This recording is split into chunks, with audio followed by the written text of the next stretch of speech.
I'm delighted to welcome you to our luncheon program today entitled Developing the Developed World, Entrepreneurship, Liberty, and the Future. We're very pleased to feature our dear friend Peter Thiel, the world-renowned entrepreneur, investor, and author of the #1 New York Times best-selling book, 0 to 1, Notes on Startups and How to Build the Future. My name is David Thoreau. I'm the president of the Independent Institute, and we're delighted to have you with us today. The Institute is a nonpartisan public policy research and educational organization. Its mission is to boldly advance peaceful, prosperous, and free societies with a commitment to human worth and dignity. The Institute itself works to shape ideas into impact, applying independent thinking to issues that matter. We seek to create transformational ideas for today's most pressing economic and social problems. Then, by connecting these ideas into organizations and networks, we seek to inspire action that can unleash unparalleled human flourishing around the globe, across the country, and around town. In your gift bags, as I mentioned, you'll find further information about our many research, publication, event, and media programs. We also invite you to visit our website at independent.org. And before we begin, I want to note that in making today's program possible, the assistance of many great people was indispensable. First, I want to thank the members of the host committee, whose names you will find on the printed program at your seat. I especially want to thank John Dennis, if John will mind standing. John very kindly arranged for us to be able to use the Olympic Club facilities and enjoy their hospitality. I further want to thank Alicia Luther, Kyle Palermo, and Lisa Elliott, along with the entire team at the Independent Institute, for their great work in organizing everything for today. I would like to introduce a number of the Institute's board members who are present this afternoon. First is Gilbert Collins, if he wouldn't mind standing. John Hagel. Is Janine Alexander here yet? She's representing her husband, Pete Howley, who's currently in China. Dieter Tade. David Teese. And my favorite, Mary Thoreau. Yeah, I know. Susan Solinsky is, where is Susan? Susan, would you mind stand too? Anyway, we're very grateful. We have some other board members who are on their way, but without them, the Institute would not be possible, and we're grateful for all their help. I also want to introduce Peter Thiel's father, Klaus Thiel, who's sitting right here. We're thrilled to have Klaus with us.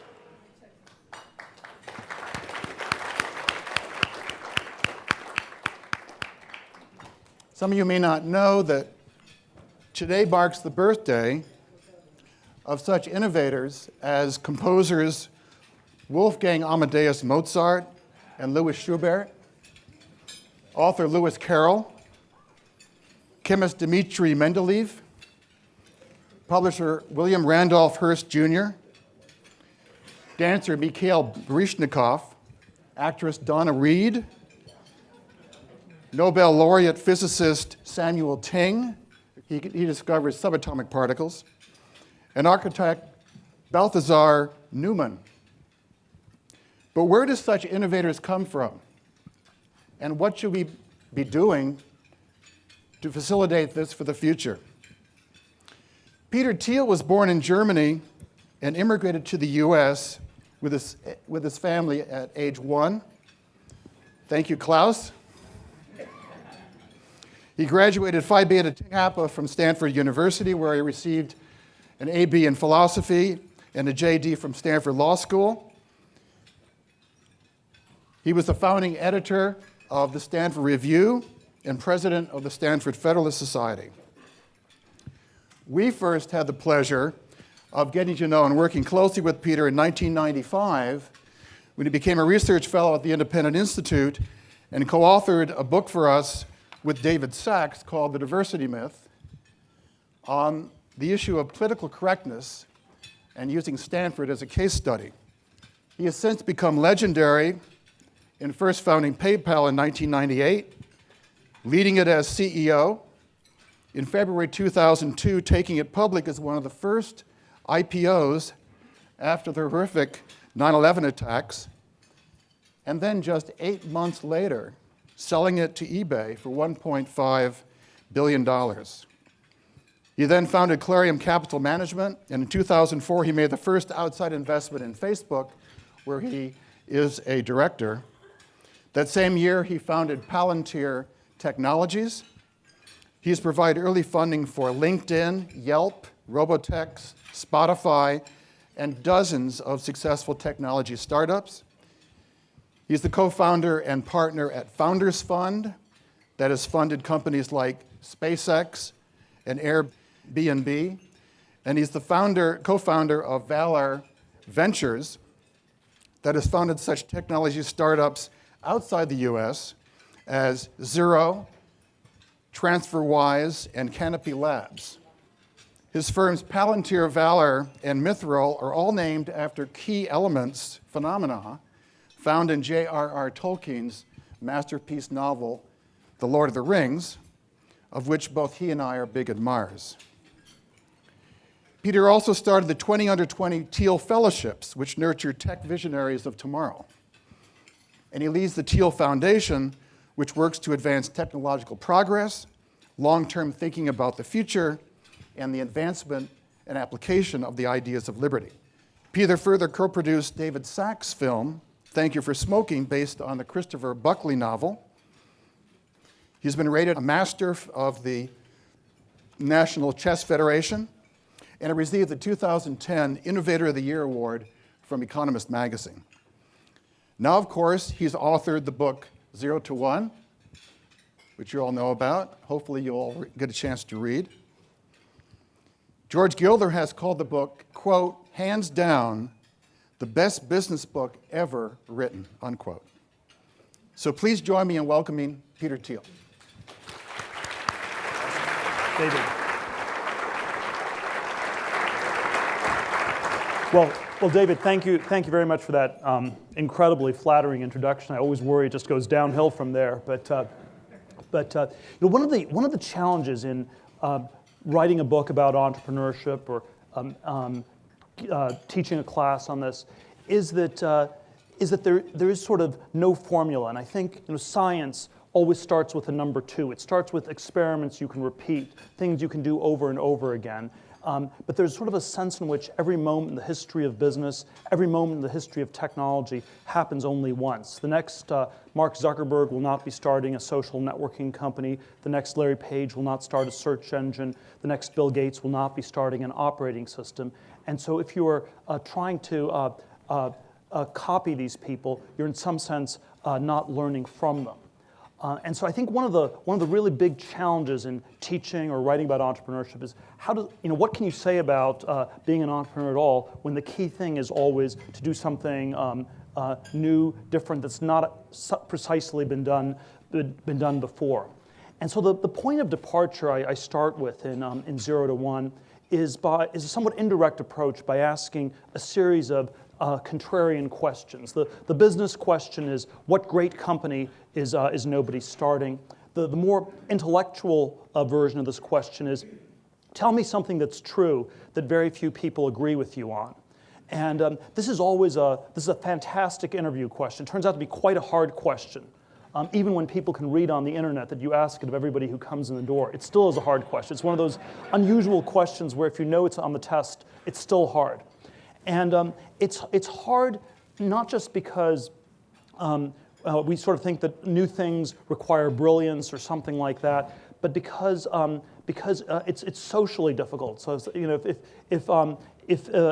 if if I ask you that question, if you tell me something like the education system is screwed up or our political system doesn't work very well, those are true answers, but they're not actually good answers because all of us already know them to be true. The good answers are ones that are somehow uncomfortable, that the person interviewing you does not actually want to hear.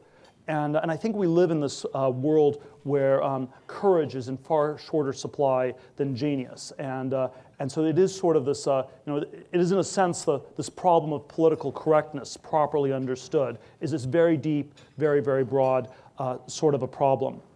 And in some ways, my book 0 to 1 is sort of offers a series of different answers I have to this question, things that I believe to be true that most people do not agree with me on. I'm going to just maybe share a few of those with you today. The first one, this is perhaps sort of the major thematic one, is takes as a point of departure this idea of uniqueness. Because if you have a unique business that does something nobody else is doing, you have something that is a monopoly, at least for a while. And my claim is that everybody who is a founder, an entrepreneur, an investor, an early employee in these companies, you always want to aim for monopoly. And that is what you would want to aim for on the inside. We can have a discussion about what kinds of monopolies are good or bad for society at large, but on the inside, that is what you always want to aim for. You don't want to have crazy competition. And so I think that there's sort of a conventional view that capitalism and competition are synonyms, and I believe the opposite is true. I believe capitalism and competition are antonyms. I believe a capitalist is someone who's in the business of accumulating capital. A world of perfect competition is a world where all the profits are competed away. If you just love competition, if you want to compete like crazy, you should just open a restaurant in San Francisco. I was actually talked into doing this once. It was one of the worst ideas ever, and you will get lots of crazy competition, but you're very unlikely to make any money because it's going to be completely undifferentiated. And then sort of the paradigm I give of a successful monopoly business in Silicon Valley is Google, where it definitively distanced itself from all the competition back in 2002. Yahoo, Microsoft in particular, and it's been making enormous amounts of money ever since. Now, this monopoly competition idea is not well understood. There's some intellectual reason it's I think, poorly understood, which is that the people who have monopolies don't really talk about it, and the people who are competing like crazy also don't want to talk about it. And so the apparent difference, I think, is always much smaller than the real difference. And so if you're running Google, you don't really talk about the 98% of the revenues that come from search or the monopoly you have in search. You instead talk about your business as being in this much, much larger space called technology. And technology is this vast space where there's competition everywhere, and you're competing with Apple on the Android phone, and you're competing with Facebook and Amazon, and you're building a self-driving car that's going to be competing with Detroit, and there's competition everywhere, and so no, this is not the monopoly the government is looking for. That's sort of the external narrative. And I have this sort of quasi-conspiracy theory that maybe the 20 top people at Google understand this, the 20,000 people below them have absolutely no clue as to what's going on and what has made that company so successful. And then on the other end of the spectrum, if you were to leave this this talk today and decide, I know exactly what I'm going to do. I'm going to open a restaurant in San Francisco. You'd run into a problem, very, very quickly, which would be that people wouldn't want to invest in it because they'd say, well, all these restaurants just lose money. We're going to lose money. We don't want to give you any. And then you'd come up with a fictionally small narrative of what you're doing, and it would be something like, well, it's going to be the only British Nepalese fusion cuisine in downtown San Francisco. It'll be one of a kind. And so the competitors sort of understate, and because of these systematic distortions, I think this very fundamental idea ends up not being understood all that well. But I think there's also a somewhat more psychological reason that this is somewhat poorly understood. The opening line of Anna Karenina is all happy families are alike, all unhappy families are unhappy in their own special way. And I always suggest that the opposite is true of business, that all happy companies are different because they found something unique to do. All unhappy companies are alike because they fail to escape the essential sameness that is competition. And so when my chapter in my book entitled "All Happy Companies Are Different" was excerpted by the Wall Street Journal, they sort of get to retitle it, and they changed the title to from "All Happy Companies Are Different" to "Competition is for Losers," which is sort of a much punchier title and got a lot of page views. But it's the idea that competition is for losers is extremely punchy, because we've always been taught that the opposite is the case. We've been taught that the losers are in some sense the people who are not effective enough at competing. And so the losers are the people who are maybe not quite good enough on the high school sports team, or whose grades are not quite good enough to get into the right colleges or universities. And we never think of somehow the people who are too addicted to competition as somehow being at a systematic disadvantage. There is sort of a slight autobiographical thread to this, where I grew up in this incredibly tracked sort of a context where I remember reading my 8th grade junior high school yearbook. One of my friends wrote in, I know you're going to go get into Stanford 4 years from now. 4 years later, I got into Stanford, ended up going to Stanford Law School, and then ended up at sort of one of these top law firms in New York City. And it was, it was every step you had a competition. You won the competition, and when you won, you got to compete again at the next step. And you often, and you got very good at what you were competing on, but you perhaps lost sight of why you were doing it, whether it really made sense. And by the time I ended up at this big law firm in New York, it was one of these places where on the outside everybody wanted to get in, on the inside everybody wanted to get out. When I left after 7 months and 3 days, one of the people down the hall from me said, it was really reassuring to see me leave. He had no idea it was possible to escape from Alcatraz. And part of the reason was that the people's identity was so wrapped up in the various competitions they had been involved in that it was inconceivable for people to leave. And it was somewhat easy. You just had to go out the front door and not come back. But it was inconceivable for people to actually do this. And so I do think there is something sort of very deeply at work here.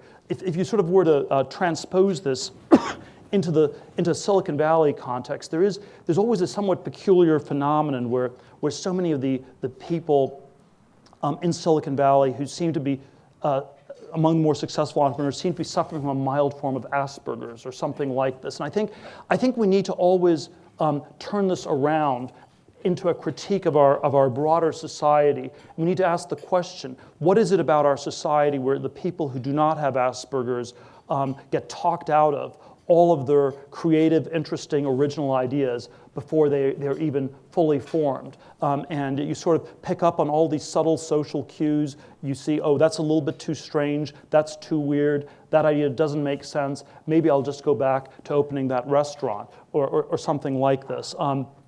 And I do think this is sort of this very very endemic kind of a theme. They've done these studies that I often think of. I don't want to pick on business school too much here, but they've done these studies at Harvard Business School where they have found that the largest cohort of people systematically goes into the wrong career every year.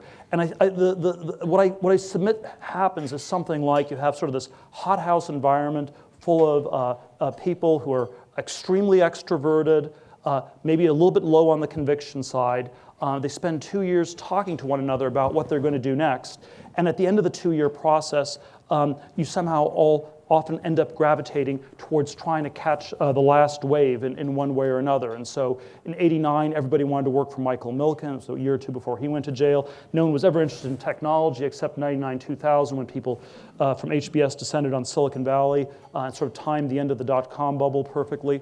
And on down the line. And I think it's a little bit unfair to just pick on the business school context, but I think this is sort of a very general, very endemic context that that we find competition extremely validating, and it is always super misleading. The academic version of this, I think, was articulated well by Henry Kissinger when he described his fellow professors at Harvard by saying, the battles in academia are so ferocious because the stakes are so small.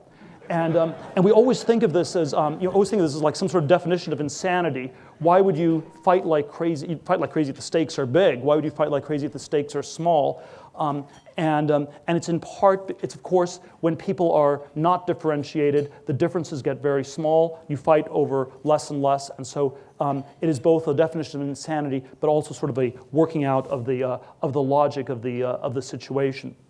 When I apply this principle to thinking about investing in businesses or getting involved in different technology businesses, one of the questions I always get asked is, what are some trends in technology? What are things that are happening? I always find this to be this is probably the question I dislike the most that I get asked on many different stops on this book tour, because you're sort of tempted to just give these very banal answers like there'll be more people using cell phones in 5 years, which don't really tell you very much of one sort or another. But I think the general theme I would suggest is that all trends are overrated. And so if you think about current trends in technology, healthcare IT software, education software, overrated. SaaS enterprise software, really overrated.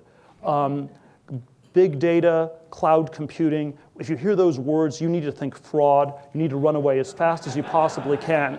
And the reason these buzzwords tell you that something these buzzwords are sort of like a tell in poker that people are bluffing, and that there's nothing, that the business is not undifferentiated, because the buzzwords tell you that it is one company of a category that's undifferentiated from the others in that category, and therefore are symptomatic somehow of a lot of competition and a bad business idea. And so, you don't want to be the 4th online pet food company. You don't want to be the 10th thin film solar panel company. You don't want to be the 1,000th restaurant in San Francisco. And so there is something about, if you can describe what a company is doing very straightforwardly by referencing these buzzwords, these categories that already exist, that's actually a sign that it's a pretty bad that it's a pretty bad idea. And I think one of the challenges, conversely, that you have when you have a very successful business is to try to describe it. You often, it doesn't actually fit into any of the boxes precisely, and then that makes it very hard for people to understand what's going on. Sometimes you even have companies that are genuinely innovative, that do something very new, and they get mischaracterized as being one in a category that's doing something else. So for example, Google in the late 90s was categorized as just another search engine, and this was sort of one of the reasons people thought it was not that valuable, when probably the correct characterization would have been it was the first computer-powered search. All the others were sort of these human organized lists. It was qualitatively different, but it sort of got mischaracterized. Or Facebook in 2004 would have been characterized, probably still is characterized, as a social networking company, most straightforwardly. And of course, it was not the first. There had been a number of others that had done this before. One of my friends, Reid Hoffman, who started LinkedIn, started a company called SocialNet in 1997. So they already had the name social networking in the company 7 years before Facebook came along. They had sort of all these crazy ideas. You were going to have these avatars in cyberspace, and some people would be cats, and some people would be dogs, and there'd be sort of all these questions how they'd interact, and people weren't really all that interested in that. And it turned out that what actually mattered was not social networking among virtual cats and dogs or anything of that sort. It was real identity, and Facebook was the first company to crack the problem of real identity. That's not the way it got characterized, because we're always so biased to trying to put things in a pattern, in a category, and not to think about what's unique, what's original, what's different. One of the other sort of very counterintuitive aspects this monopoly idea leads me to is that you always want to start with very small markets. You don't want to start with incredibly big markets. You want to start with, because if you're starting a company, you want to get a large market share. And since you always start small, you ideally go after a small market first and take over that market in one way or another.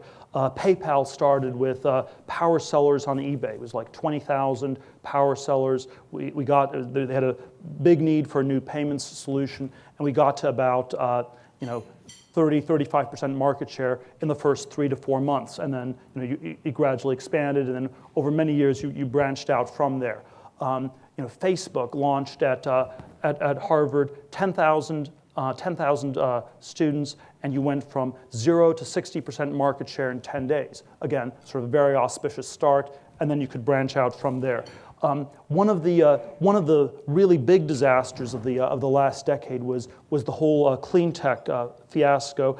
And I think there's sort of many different things that went wrong. I think failure is often very over-determined. You don't normally fail for just one reason. You fail for like 5 different reasons, and that's why you normally don't learn a lot from failure. It's sort of very overrated, I think, because you end up you only learn one of the reasons you failed, not the other 4. But one of the things that went wrong systematically with the clean tech companies was that they badly misjudged the market. And every sort of PowerPoint presentation that you saw in the period 2005 to 2008, first 1 or 2 slides was, we have this giant market. It's much bigger than anything on the internet ever was. It's measured in hundreds of billions or trillions of dollars. It's this market called energy. And so when you're a thin film solar panel company, we have to beat the other 9 thin film solar panel companies, and then you have to beat the next 90 solar panel companies, and then you have to beat the wind companies, and then you have to beat the natural gas companies, and then fracking comes out of right field, and China comes out of left field.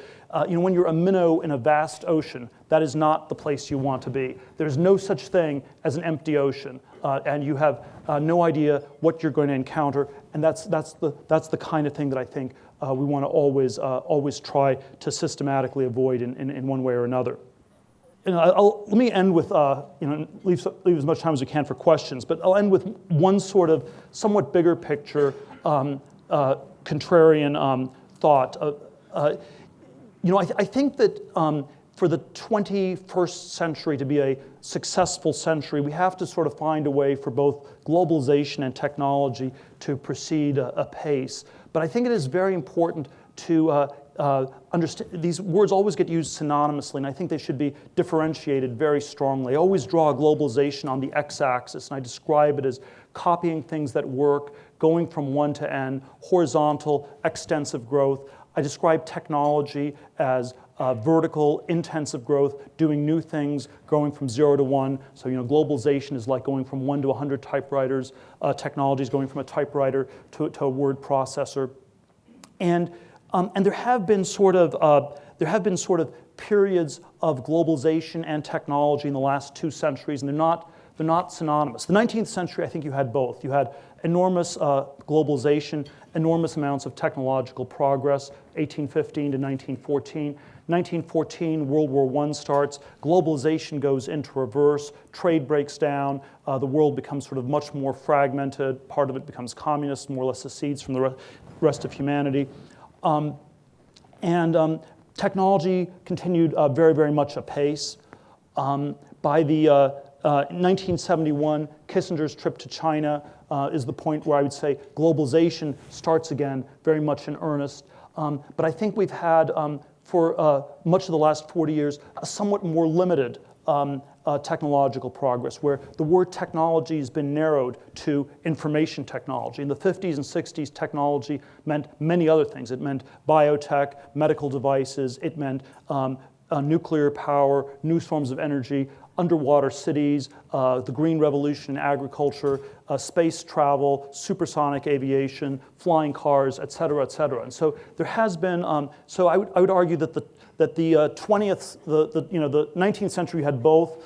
The last 100 years had a period of technology without globalization, and then more recently, a period of globalization with somewhat more limited technological progress, a lot in computers in the world of bits, not so much in the world of atoms. There certainly is a political cut on this where you could say that for the last 40 years, we've lived in a world where bits were relatively unregulated, atoms were more or less regulated to death, and that's sort of a political explanation for why you've had this strange dichotomy. I do think that if you look at this culturally, we at this point live in a society and a world that at a country that dislikes science and technology in just about all its forms. We were always told that we have lots of technological progress. I think the reality is much more that the culture is very biased against technology. The easiest way to see this is to just, this is always my challenge to people who don't agree with this, is challenge you to name me one science fiction film that Hollywood produced in the last 25 years in which technology is portrayed in a positive light, in which it's not dystopian, it doesn't kill people, it doesn't destroy the world, it doesn't, it doesn't work, et cetera, et cetera, et cetera, it does not work, et cetera, et cetera. And instead we have sort of one catastrophic anti-technological scenario after another, and the future is some combination of the Terminator movie and Avatar and Elysium and The Matrix. I watched the Gravity movie the other day. You would never want to go into outer space. I mean, you want to be back on a muddy island somewhere on this planet. And again, I think Hollywood is not sort of the sole source of this. It sort of, it to some extent creates, but mostly just reflects the broader culture, which I think at this point is very anti-technological. And this is why I think Silicon Valley is sort of the center of the counterculture in our society today. Or to frame this in more geopolitical terms, you could say that if you describe the world in the 1950s and 1960s, you would have divided the world into the first world and the third world. And the first world was that part of the world where you had accelerating technological progress. The third world was that part that was sort of permanently screwed up and broken. So it was a pro-tech, anti-globalization dichotomy. Today we would describe the world geopolitically in terms of the developed and developing countries. And the developing countries are those countries that are converging with the developed world. So it is a pro-globalization convergence theory of history. The world's sort of becoming more homogeneous, more the same. But it is also an implicitly anti-technological description, because when we say that we live in the developed world, we are implicitly saying that we're living in that part of the world where things are finished, done, nothing new is going to happen, it is developed, it is in the past, and in a part of the world where the younger generation should resign itself to reduced expectations from their parents and grandparents. And I think this is a conception of our country and of the West that we should very strongly reject. And so I'll end by returning to the contrarian question, which I think needs to be asked far more often. How can we go about developing our so-called developed world? Thank you very much. Yeah, take some questions?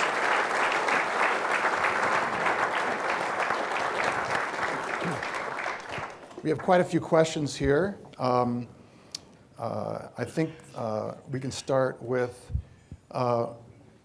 we've heard about your successful bets. What about a few of your favorite failures?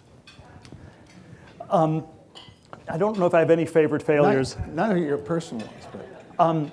There definitely are all sorts of contexts where things go wrong. But I'll stick with what I said on the clean tech context. I actually think it's not that clear how much people can learn from failure. When things go wrong, you don't always learn a lot. And this is sort of one of these conventional wisdom things. People say that you're free to fail, you can keep failing over and over again.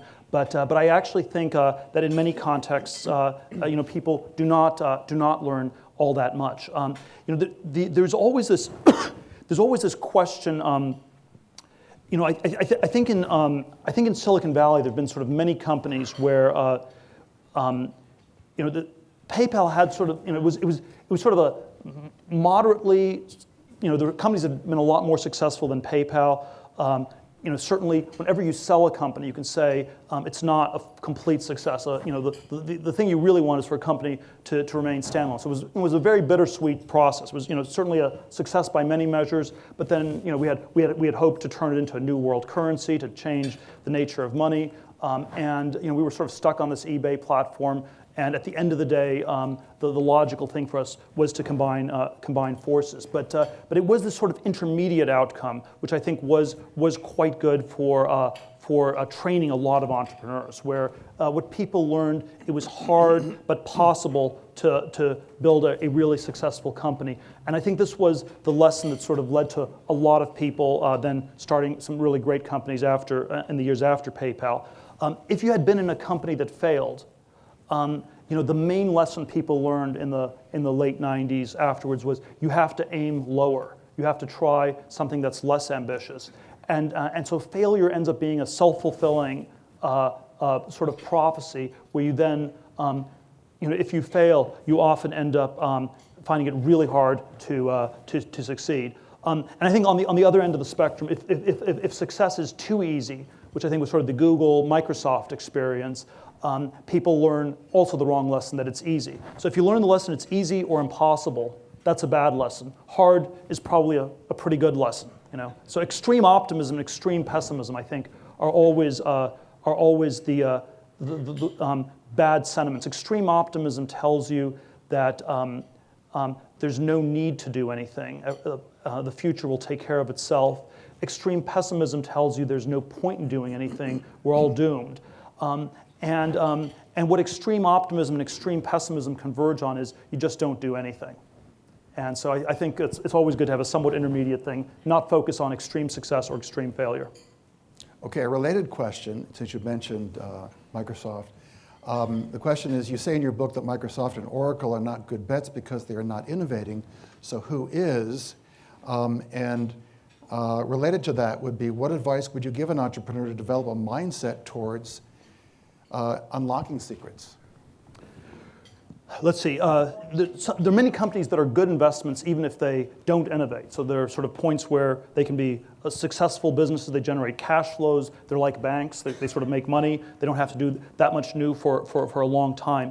I would say a lot of the, but I think people should be very clear that when they're investing in these companies, that you're fundamentally making a bet against technology. Most of the companies in the NASDAQ 100 at this point are bets against technological innovation. So if you invest in Microsoft, you're betting that no Linux won't be developed, that there'll be no new operating system, that things won't shift away from Office, that they won't shift onto mobile devices. If you invest in Oracle, that's a bet against the cloud. It might be a good bet, but that's sort of the fundamental bet you're making. If you invest in IBM, you're betting that people are going to stick with kludgy software from the 70s for all eternity. And so now these companies always brand themselves as technology companies, even when they're long past that point. General Motors was a technology company in the 1920s. The car companies were all super innovative. It probably was still sort of a tech company in the 50s. By the 80s, investment in GM was a bet against German and Japanese innovation. And so there is sort of this arc where these things change, and you should just be clear on what it is that you're doing. Okay. What is something that everyone thinks is right that you think is wrong? Well, I already gave a few answers to that. The super flip answer I always give to that question is that most people think the question, what's right that other people think is wrong. This is an easy question to answer. I think it's a hard question because originality is hard. It's not, you don't get to be original if you dress up like a hipster and you wear all the same fashionable clothes the other fashionable people wear. So there's sort of a lot of stuff where we always pretend that creativity, originality, all these things are somehow super easy, and the reality is they're very hard. Already in the time of Shakespeare, the word ape meant both primate and to imitate.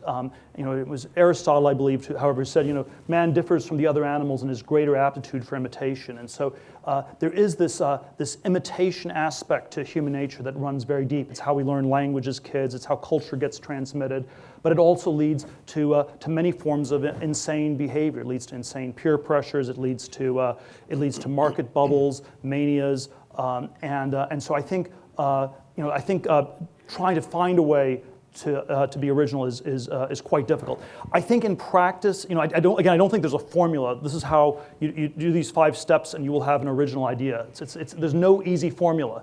If you sort of described it, it often starts by not being that focused on the people around you, being really passionate about some idea or something more transcendent, and that's sort of what drives a lot of innovation. At PayPal, we're sort of very interested in the combination of cryptography and finance, which is sort of this idiosyncratic intersection. We didn't succeed in building the new cryptocurrency.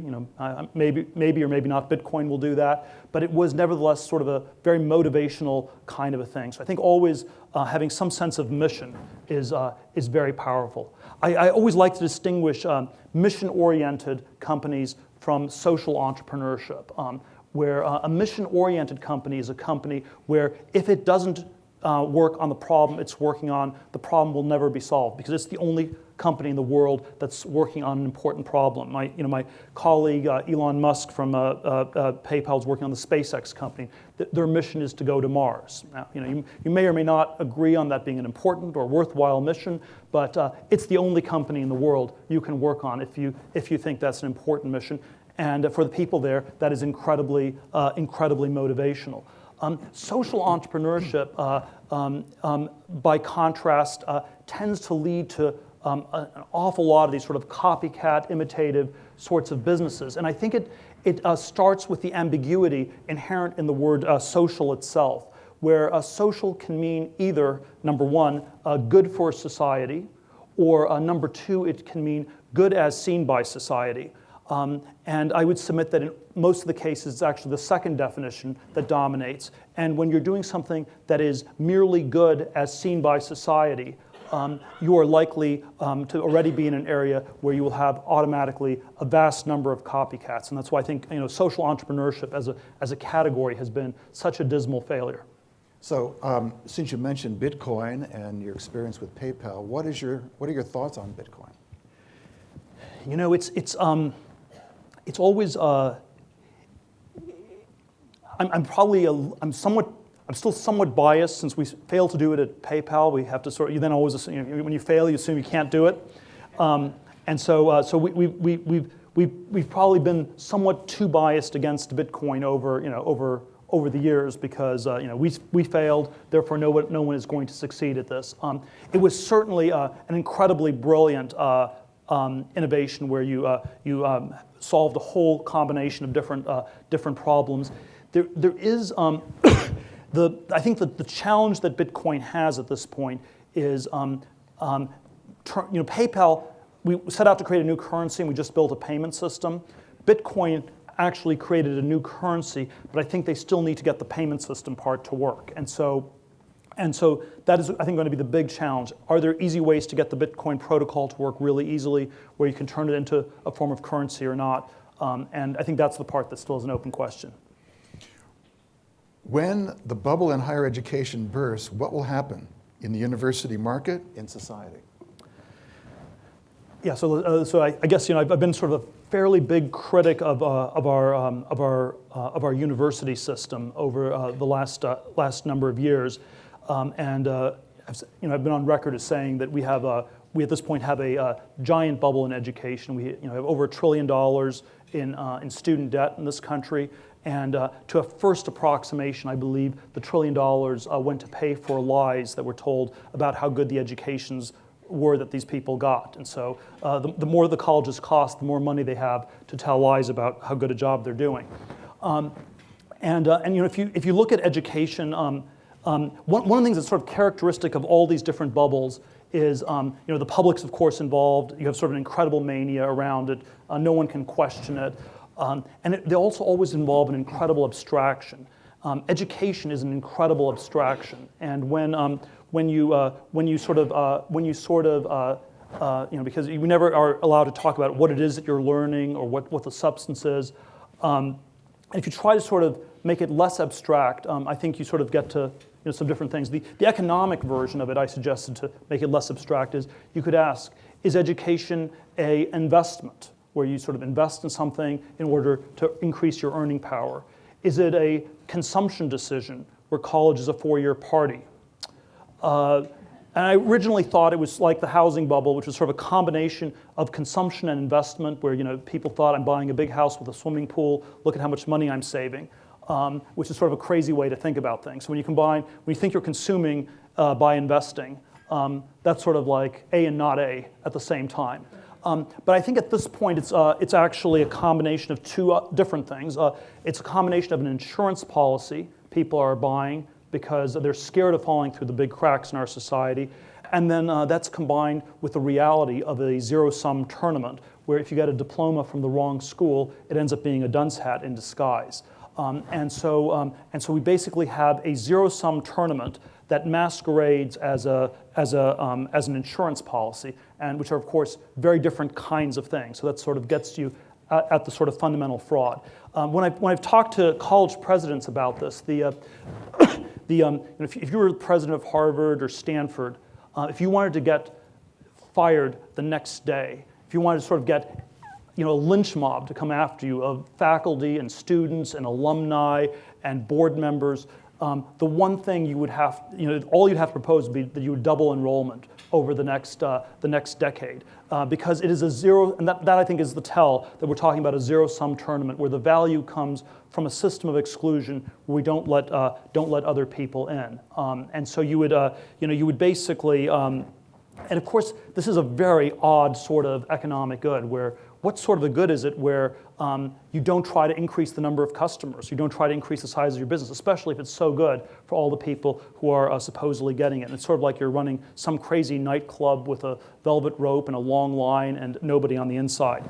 But anyway, to answer, I don't have a strong view on what the successor system to the university system is. And I've described, I think that it's in some ways, we're sort of at the university system is in a crisis. It's a crisis, I think, comparable to that of the Catholic Church circa 1500, where, you have a sort of this universal system. It's sort of a singular approach. I think there's less diversity in our universities than there was in the Catholic Church in 1500. You had real debates between the Benedictines, the Dominicans, and so on. But you had sort of the system of indulgences. People were spending more and more and sort of being spent on this priestly or professorial class. And you can sort of think of the universities as sort of this atheist church that's sort of heading towards some sort of a crisis. And I think, and I don't think it will be replaced by a singular alternate institution. And so my message is sort of ends up being the somewhat disturbing message, similar to that of the 16th century reformers, which is that I think a lot of people have to figure out how to save themselves, which is very uncomfortable because we want to have some alternate system that gets built. Two last questions. These two are related. What do you believe the business climate will be in California 5 years after increased regulation? Would you move to another state? And is California monopoly, its control of the world's crucible of innovation, Silicon Valley, appears to allow it to charge monopoly rents? Let's see. I think disturbingly, California is able to get away with putting quite a significant regulatory burden on its industries. The two big sectors in California are the tech industry, Northern California, the entertainment industry, Southern California. They both have these they're both these heavily networked industries. So it's incredibly valuable to be here, even when the taxes are quite a bit higher. And so and I think and as a result, it sort of ends up being very. It's unlike. I still think we're a long ways off from alternate centers getting set up. And one of the things that was very surprising was that, the state was able to dramatically increase marginal tax rates in 2012, and it did not actually lead to any exodus whatsoever. People are sort of stuck, and this suggests that even if taxes went up a lot more, we're sort of stuck in these network effect-like industries where people can't leave. I think New York State is sort of much more vulnerable. There's something about finance which is sort of much more mobile at this point. So I think New York State, as sort of as a political experiment, will collapse well before California does. And then I think with respect, but then I think the part that is dangerous about the California dynamic is that when you have these sort of super networked industries, it's possible that policy can go incredibly far wrong before anybody notices. And the super disturbing example in the US context would be Detroit and the US car industry, which was, again, a very networked industry. It was all around Detroit. You had the suppliers, all these different people. There were incredible scale economies, network effects that came from that. And so as it got taxed and regulated more and more, people did not leave. There was no response. And then eventually the whole thing completely collapsed. And so the risk in California is not that we have some sort of gradual decline, but that we have, that it gets sort of pushed and then it sort of goes over the cliff completely. But I think we're still a ways away from that. Last question. What in your upbringing made you think differently? Education? Family? Experience? All of the above? It's some combination of all of the above. I think that, I do think sort of having somewhat unconventional political views is always sort of it's like at least a small entree towards this. And when we started the conservative libertarian newspaper, Stanford Review at Stanford, you were sort of forced to engage in all these different topics. You were sort of in this minority, and when you're in a minority, you do in an intellectual minority, you do you naturally build up a certain resistance to the idea that truth is collective, that it's simply what everybody says is true in all these different contexts. And so I think that sort of experience was very powerful. Great. Thank you very much.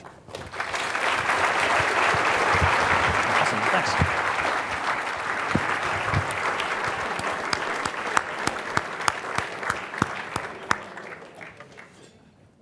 I want to especially thank Peter Thiel for his wonderful work. And we're particularly grateful to all of you for joining with us and making this such a successful gathering and event.